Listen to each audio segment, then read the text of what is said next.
think I've been really influenced over the years in the early years, by DV8, by Pina Bausch, by Ultima Vez and Wim van der Kuibus's work, Alan Platel's work, Les Ballets de la Bille, in terms of performance. In terms of film, Hal Hartley was a really big influence, how he slips between the normal and the danced or the choreographed.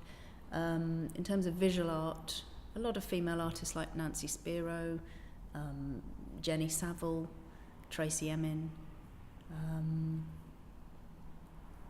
terms of music, I've always wanted to generate my own music, but I have in the past been really moved by the obvious classical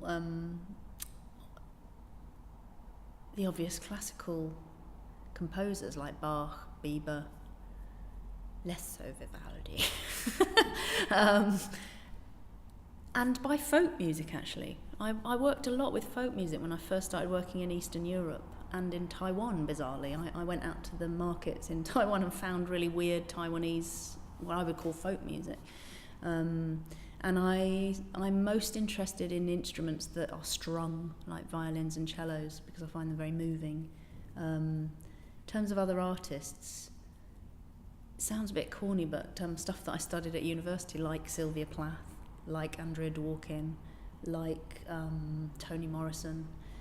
I spent my second year in the States when I did my English degree, and I was introduced to a lot of black pioneer women's literature, which had I studied in the UK I wouldn't have come across at all. So those influences have stayed with me, all the racial discussions around slavery and women being raped a lot actually.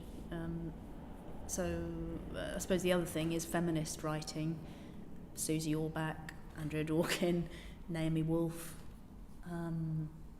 Germaine Greer, and bizarrely, or not bizarrely because I work with Polish performers, Primo Levi and other work around the Holocaust and the Second World War atrocities actually have driven, in the back of my mind, a lot of thoughts and feelings about men and how they drive the world with war, and how that larger scale warring that is driven by men is